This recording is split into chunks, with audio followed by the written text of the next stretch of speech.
ಇನ್ನು ಬೆಂಗಳೂರಿನ ವಿಕ್ಟೋರಿಯಾ ಆಸ್ಪತ್ರೆಯ ವೈದ್ಯರ ನಿರ್ಲಕ್ಷ್ಯಕ್ಕೆ ರೋಗಿ ಬಲಿಯಾಗಿರುವಂತಹ ಅನುಮಾನ ವ್ಯಕ್ತವಾಗ್ತಾ ಇದೆ. ಮರ್ಮಾಂಗ ಕೊಯ್ದು ಸ್ಟಿಚ್ ಹಾಕದೆ ಮನೆಗೆ ಕಳಿಸಿದ್ರ ವೈದ್ಯರು ಅನ್ನುವಂಥ ಅನುಮಾನ. ವಿಕ್ಟೋರಿಯಾ ಆಸ್ಪತ್ರೆ ವೈದ್ಯರ ಮೇಲೆ ಕುಟುಂಬಸ್ಥರು ಗಂಭೀರ ಆರೋಪವನ್ನ ಮಾಡಿದ್ದಾರೆ. ಮರ್ಮಾಂಗದ ನೋವು ತಾಳಲಾರದೆ ನರಳಿ ರೋಗಿ ಪ್ರಾಣವನ್ನ ಬಿಟ್ಟಿರೋದು. ಕಳೆದ 10 ದಿನಗಳ ಹಿಂದೆ ಮೃತಪಟ್ಟಿರುವಂತಹ 45 ವರ್ಷದ ಶಾ ನವಾಜ್ ಇನ್ಫೆಕ್ಷನ್ ಆಗಿದೆ ಅಂತ ಹೇಳಿ ಆಸ್ಪತ್ರೆಗೆ ದಾಖಲು ಮಾಡಿಕೊಂಡಿದ್ರು ವೈದ್ಯರು. ಮರ್ಮಾಂಗವನ್ನ ಕೊಯ್ದಿದ್ದಂಥ ವಿಕ್ಟೋರಿಯಾ ಆಸ್ಪತ್ರೆ ಸಿಬ್ಬಂದಿ ಕೆಲ ದಿನಗಳ ಬಳಿಕ ಪ್ಲಾಸ್ಟಿಕ್ ಸರ್ಜರಿ ವಿಭಾಗಕ್ಕೆ ಕಳಿಸಿದ್ರು ಸಿಬ್ಬಂದಿ. ರೋಗಿ ಗಂಭೀರ ಸ್ಥಿತಿಯಲ್ಲಿ ಇರುವಾಗಲೇ ಡಿಸ್ಚಾರ್ಜ್ ಆಗುವಂತೆ ಒತ್ತಡವನ್ನ ಹೇರಿದ್ದಾರೆ. ಮೃತ ನವಾಜ್ರನ್ನೇ ನಂಬಿಕೊಂಡಿದ್ದಂಥ ಪತ್ನಿ ಹಾಗೂ 4 ಮಕ್ಕಳು ಈಗ ಬೀದಿ ಪಾಲಾಗಿದ್ದಾರೆ. ನಾವು ಈ ಹಾಸ್ಪಿಟ್ಲಿಗೆ ಯಾಕೆ ಸರ್ ಬರ್ತೀವಿ? ಬಡವರು, ಕೈಯಲ್ಲಿ ದುಡ್ಡು ಇಲ್ಲ, ಬಡವ್ರನ್ನ ನಂಬ್ಕೊಂಡು ತಾನೇ ದೇವ್ರ ಥರ ಡಾಕ್ಟ್ರ್ ಎಲ್ಲ ದೇವ್ರ ಥರ ಅಂತ ತಾನೇ ನಾವು ಬರ್ತೀವಿ. ದುಡ್ಡಿಲ್ದಕ್ಕೋಸ್ಕರ ತಾನೇ ಗೌರ್ಮೆಂಟ್ ಹಾಸ್ಪಿಟ್ಲಿಗೆ ಬರ್ತೀವಿ. ಈ ಥರ ಸಾಯಿಸ್ಬಿಟ್ಟು ಕಳಿಸಿದಾರಲ್ಲ, ನನ್ನ ಕುಟುಂಬ ರಸ್ತೆಯಲ್ಲಿ ಇವಾಗ ಬಂತು. ಅವರೇ ಮನೆ ಬಾಡಿಗೆ ಕಟ್ಕೊಂಡು ಡೆಲಿವರಿ ಕೆಲಸ, ಮಕ್ಕಳಿಗೆ ಸ್ಕೂಲ್ ಫೀಸ್ಗೆ ಎಲ್ಲ ಊಟಕ್ಕೆಲ್ಲ ಫುಲ್ಲ ಕಷ್ಟ ಆಗಿಬಿಟ್ಟಿದ್ದೀವಿ. ನಾವು ಎಲ್ಲ ನೋಡ್ತಿದ್ದಿದ್ದು ಅವರೇ.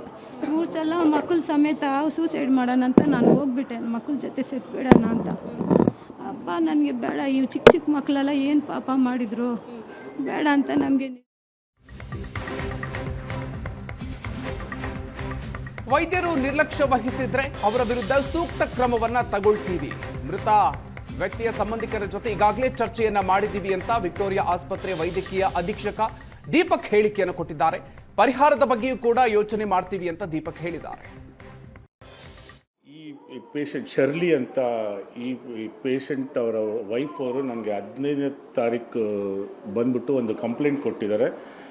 ಇವರ ಗಂಡನ ಟ್ರೀಟ್ಮೆಂಟ್ ಕೊಡುವಾಗ ಬೇಗ ಡಿಸ್ಚಾರ್ಜ್ ಮಾಡಿ ಬೇಜವಾಬ್ದಾರಿ ತೋರಿಸಿದ್ದಾರೆ ಅಂತ ಇವರ ಆರೋಪ ಬಂದಿದೆ.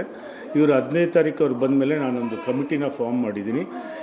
ಡೀಟೇಲಾಗಿ ಹೇಳಬೇಕಂದ್ರೆ ಶಾನವಾಜ್ ಅಂತ 45 ವರ್ಷದ ವಯಸ್ಸಿನವರೊಬ್ಬರು ಫೌರ್ನಿಯಸ್ ಗ್ಯಾಂಗ್ರೀನ್ ಅಂತ ಒಂದು ಸಿವಿಯರ್ ಇನ್ಫೆಕ್ಷನ್, ಅದು ಮರ್ಮಾಂಗದ ಇನ್ಫೆಕ್ಷನ್. ಅದಕ್ಕೆ 19ನೇ ತಾರೀಕು ಫೆಬ್ರವರಿಯಲ್ಲಿ ನಮ್ಮ ಶಸ್ತ್ರಚಿಕಿತ್ಸಾ ಯೂನಿಟಲ್ಲಿ ಅಡ್ಮಿಟ್ ಆಗಿದ್ದರು. ಈ ಕಾಯಿಲೆ ತುಂಬ ತೀವ್ರಕರವಾದ ಸೆಪ್ಟಿಕ್ ಕಂಡೀಷನ್ ಆಗಿರೋದ್ರಿಂದ ಒಂದು 2-3 ಸಲ ಅದಕ್ಕೆ